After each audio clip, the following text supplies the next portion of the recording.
কোনো যুবক হয়তো বিয়ে করতে চাচ্ছে, কেউ হয়তো চাকরি পাওয়ার আশায় আছে, কেউ হয়তো আরো বেশি টাকা উপার্জনের ধান্দায় আছে, কেউ হয়তো তার স্বাস্থ্য সমস্যা নিয়ে ঠিক করার চেষ্টায় আছে, কেউ হয়তো তার অর্থনৈতিক সমস্যা সমাধানের চেষ্টায় আছে, আবার কেউ হয়তো পারিবারিক সমস্যা মোকাবেলার চেষ্টায় আছে। প্রত্যেকেই কিছু না কিছু আকাঙ্ক্ষা করছে, কিছু না কিছুর অভাব বোধ করছে। মূলত আমরা দুটি জিনিসের পেছনে ছুটি। হয় আপনি এমন ভালো কিছুর সন্ধানে আছেন যা এখনো অর্জন করতে পারেননি, যেমন গাড়ি চালিয়ে কোথাও যাচ্ছেন আর রাস্তার পাশে চমৎকার একটা সুন্দর বাড়ি দেখলেন, তখন ভাবতে লাগলেন একদিন ইনশাআল্লাহ। অথবা কোনো গাড়ির দিকে তাকিয়ে মনে মনে ভাবেন একদিন আমিও এরকম একটা গাড়ি কিনবো। এরপর আপনি আপনার মোবাইল ব্যাংকের অ্যাকাউন্ট চেক করে দেখেন কত টাকা আছে। Not enough, not enough, not enough. এভাবে জমতে থাকলে আর মাত্র 12 বছর পরে এই গাড়িটি কিনতে পারবো। তাহলে প্রতিটি মানুষ এমন কিছুর পেছনে ছোটে যা এখনো সে অর্জন করতে পারেনি। এটা হলো এক ধরনের আকাঙ্ক্ষা। আর দ্বিতীয় ধরনের আকাঙ্ক্ষা হলো আমাদের জীবনে নানান রকম সমস্যা রয়েছে। আমরা হয়তো কোনো কঠিন গ্যারাকলে আটকা পড়েছি, বা কোনো গভীর দুঃখ, পারিবারিক সমস্যা, মানসিক অশান্তিতে আছি এবং আমরা এর থেকে মুক্তি চাচ্ছি।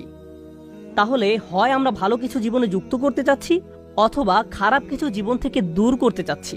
সংক্ষেপে বলতে গেলে মানব জীবনের সকল চেষ্টা মূলত দুটো বিষয়কে কেন্দ্র করেই। এখন আল্লাহ বলছেন, যেহেতু তোমরা সব সময় কিছু না কিছু পাওয়ার ইচ্ছে করছো, তাই তোমরা দুর্বল। তোমরা দুর্বল।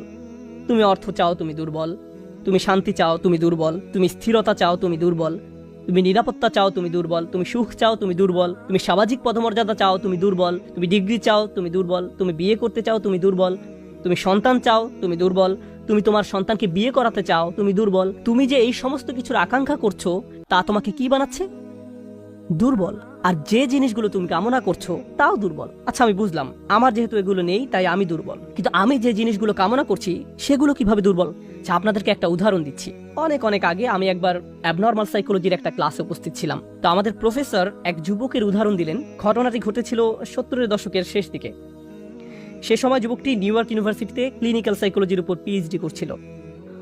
তখনকার সময় ইমেইল, হার্ড ড্রাইভ এগুলো ছিল না। ছেলেটি তার 455 পৃষ্ঠার থিসিস টাইপ করে ডিপার্টমেন্টে জমা দিল। আর এই থিসিস তৈরি করতে তার 5 বছর সময় ব্যয় করতে হয়েছিল। এটার দ্বিতীয় কোনো কপিও ছিল না। সে অরিজিনাল কপি ডিপার্টমেন্টে জমা দিল, কিন্তু ডিপার্টমেন্ট তার থিসিসটি হারিয়ে ফেলল। 5 বছরের পরিশ্রম বৃথা গেল। 90-এর দশকের মাঝামাঝি সময় পর্যন্ত তাকে দেখা যেত। সে তখন বুড়ো হয়ে গিয়েছিল। সে ইউনিভার্সিটির ক্যাম্পাসে ঘুরে ঘুরে সবাইকে বলতো, এখানে পড়তে যেও না, তারা তোমার কাজ চুরি করে ফেলবে, তারা তোমার জীবন ধ্বংস করে ফেলবে। এখানে শিখতে যেও না, এরা একদল প্রতারক। আর কাউকে কোনো কাগজ জমা দিতে দেখলে বলতো, তাদেরকে এটা দিও না, তারা এটা হারিয়ে ফেলবে। তাকে কয়েক সপ্তাহ পর পর কোনো জিনিস নয়, এটি হারিয়ে গেছে। আর যখন এটি হারিয়ে গেল, তুমি ভেঙে পড়লে। তাই আল্লাহ আমাদের একটি ব্যাপার শিক্ষা দিচ্ছেন, আমরা যেসব জিনিসের পেছনে ছুটে বেড়াই সেগুলো আসলে দুর্বল। আমরা ভাবি এগুলো কোনোভাবে আমাদের শক্তিশালী করে তুলবে, আমাদের এক ধরনের স্বীকৃতি দেবে, বা আমাদেরকে আরো বেশি নিরাপদ করে তুলবে। আমরা যদি আরো টাকা কামাতে পারি তাহলে আরো বেশি সুখী হব। যদি এই সমস্যাটা কেটে যায় তাহলে সবকিছু নিখুঁত হয়ে যাবে। ইস, আমার যদি একটা বাড়ি থাকতো। আমরা বহুদিন ধরে এই অ্যাপার্টমেন্টে বাস করছি, প্রতি মাসে কত টাকা ভাড়া দিচ্ছি। তারপর যখন আপনি একটা বাড়ির মালিক হন, প্রপার্টি ট্যাক্স, বাথরুমের প্লাম্বিং কাজ করে না, রান্নাঘরে সমস্যা, ফাউন্ডেশন কাঁপছে, দেয়ালে ফাটল দেখা দিয়েছে, শ্যাওলা জমেছে, প্রতিবেশীরা পাগল বানিয়ে দিচ্ছে, জানালা ভেঙে গেছে, এভাবে হাজারো রকম সমস্যা এসে জড়ো হয়। ভেবেছিলেন নিজের বাড়িতে উঠলে সব সমস্যার সমাধান হয়ে যাবে। এখন শুধু সমস্যা আর সমস্যা, সমস্যা আর সমস্যা। আমরা এমন সব জিনিসের পেছনে ছুটে বেড়াই সেগুলো কি দুর্বল। আর প্রতিবার যখন আমরা এমনটা করি, এটা প্রমাণ করে দেয় আমরা কতটা দুর্বল। আপনি যদি সারাক্ষণ চিন্তা করতে থাকেন, যদি ওই জিনিসটা থাকতো তাহলে আমি সুখী হতাম, যদি অমুক সমস্যাটা চলে যেত, ওই মানুষটা আমার জীবন দুর্বিষহ করে তুলেছে, যদি সে একটা বাসে ধাক্কা খেত, থাকি আর এতে পুরোপুরি আচ্ছন্ন হয়ে পড়ি। আর আল্লাহ আজ্জা জাল্লা বর্ণনা করছেন, জানো তুমি কত দুর্বল? তুমি একটি মাছির চেয়েও দুর্বল। দুআফাত তালিব ওয়াল মাতলুব। যখন তিনি এভাবে বলছেন, আমি আপনি মজ্জাগতভাবে, অবিশ্বাস্যভাবে কতটা দুর্বল, একটু চিন্তা করে দেখুন। আপনাদের প্রত্যেকের মাথায় বিভিন্ন জিনিসের চিন্তা আছে প্রতিদিন। আমরা এখন রোজা রাখছি, নামাজ পড়ছি, আর আলহামদুলিল্লাহ নামাজ পড়ার সময় আমরা মনোযোগ ধরে রাখার চেষ্টা করি, কিন্তু এর বাইরে আপনার মাথায় কোন চিন্তা ঘুরঘুর করে? আপনি কি নিয়ে উদ্বিগ্ন থাকেন? আপনি কি নিয়ে চিন্তা করেন? কোন চিন্তাটি আপনার মাথায় সারাক্ষণ ঘুরতে থাকে? কোন জিনিসটির ব্যাপারে ভাবেন এটা যদি থাকতো, আর কোন জিনিসটির ব্যাপারে ভাবেন যদি এটা না থাকতো? কারোর জন্য অসুস্থতা, কারোর জন্য ডিপ্রেশন, কারোর জন্য দুঃখ, কারোর জন্য হয়তো কোনো ব্যক্তি। কেউ কেউ ভাবেন যদি ওই মানুষটা আমার ব্যাপারে খুশি হতো। তারা অন্য একজনকে খুশি করার চিন্তায় মশগুল থাকেন। যদি আমার বাবা আমার উপর খুশি থাকতেন তাহলে আমি সুখী হতাম। কিন্তু আপনার বাবাও তো একজন মানুষ। তিনি যদি আজ খুশি হয়েও থাকেন, কাল হয়তো তার জীবন শেষ হয়ে যেতে পারে। তারপর আপনি কি করবেন? এরপর আপনি কোথায় দাঁড়াবেন? সুতরাং আমি আর আপনি এভাবে এসব জিনিসের পেছনে ছুটতে থাকি। আর এর পরের আয়াতে আল্লাহ আজ্জা জাল্লা বলেন, মা কদারুল্লাহ হাক্কা কদরিহি। তারা আল্লাহকে যথাযথ মর্যাদা দেয় না। ইন্নাল্লাহ কাউইয়ুন আজিজ। নিশ্চয়ই আল্লাহ শক্তিধর। মহাপরাক্রমশালী। তুমি দুর্বল, কিন্তু আল্লাহ সর্বশক্তিমান। তিনি আরো বলেন, তোমরা আল্লাহকে যথাযথ মর্যাদা প্রদান করনি। জানেন তিনি আমাকে আপনাকে কি বলছেন? তিনি বলছেন, তোমরা বিভিন্ন জিনিসের পেছনে ছুটবে, তোমরা বিভিন্ন মানুষের পেছনে ছুটবে, তোমরা এই দুনিয়ার যত কিছুর পেছনেই ছুটো না কেন, এর প্রতিটি জিনিসের একদিন সমাপ্তি হবে। এর প্রতিটি জিনিস দুর্বল। এই কারণে তুমিও দুর্বল হয়ে পড়েছ। এই জন্য তুমি বারবার দুঃখ ভারাক্রান্ত হয়ে পড়ছো। ফলশ্রুতিতে তুমি বারবার ক্ষতির সম্মুখীন হচ্ছ।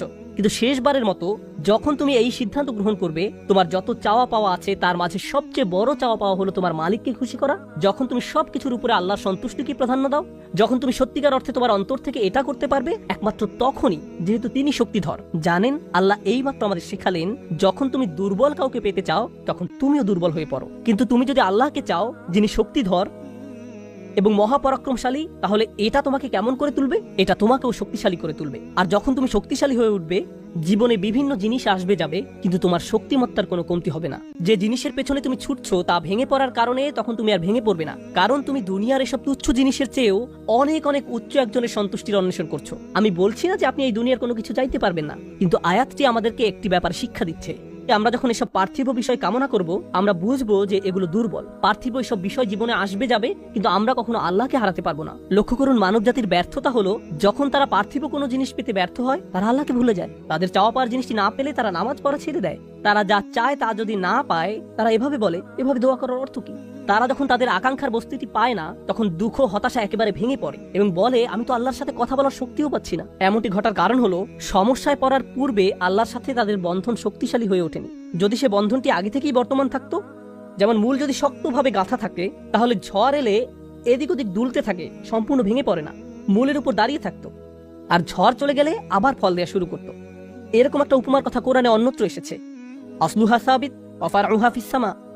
লা ইলাহা ইল্লাল্লাহ হলো এমন একটা বৃক্ষের মতো যার শেকড় মাটিতে এবং শাখা আকাশে উত্থিত। এটাই ইমানের শক্তি। এই আধ্যাত্মিক শক্তির ধারণাটি আরো পরিষ্কার করার জন্য আমি আপনাদের নিকট একটা উদাহরণ পেশ করব। শক্তিকে আমরা বিভিন্ন জিনিসের সাথে সংযুক্ত করি। আমি বহু বছর আগে একটা ঘটনা নিয়ে কথা বলছিলাম, কিন্তু এখন এটি আমাকে অনুপ্রাণিত করে। যুক্তরাষ্ট্রের নিউ অর্লিন্স অঙ্গরাজ্যের একটা পরিবারের একটা ঘটনা। পরিবারটা ছিল অনেক ধনী, তাদের গাড়ি ডিলারশিপের ব্যবসা ছিল, তাদের দোকান ছিল একেবারে সমুদ্র সৈকতের পাশে। তারা দামি দামি গাড়ি আমদানি করত এবং বিক্রি করত। এরপর হ্যারিকেন ক্যাটরিনা আঘাত হানল। ক্যাটরিনা এসেছিল বিশাল জলোচ্ছ্বাস নিয়ে এবং এর ফলে তাদের কেনা সকল গাড়ি ভেসে গেল। একমাত্র লেক্সাস এলএস মডেলের একটা গাড়ি বর্তমান ছিল এবং পরিবারটা এই গাড়িতে করেই হ্যারিকেন আক্রান্ত এলাকা থেকে পালিয়েছিল। দুর্যোগ শেষ হওয়ার কয়েক মাস পরে স্টেটের সবকিছু খুলে দেওয়ার পর আমি আবার তাদের সাথে দেখা করতে গিয়েছিলাম। যে পরিবারটি মাসে প্রায় 2 কোটি টাকা আয় করত, তারাই এখন সেই লেক্সাস গাড়িতে করে পিজা ডেলিভারি দিচ্ছে। পরিবারটি এখন এই কাজ করছে। এক ব্যক্তির পিজা দোকানের জন্য তাদেরকে হায়ার করা হয়েছিল।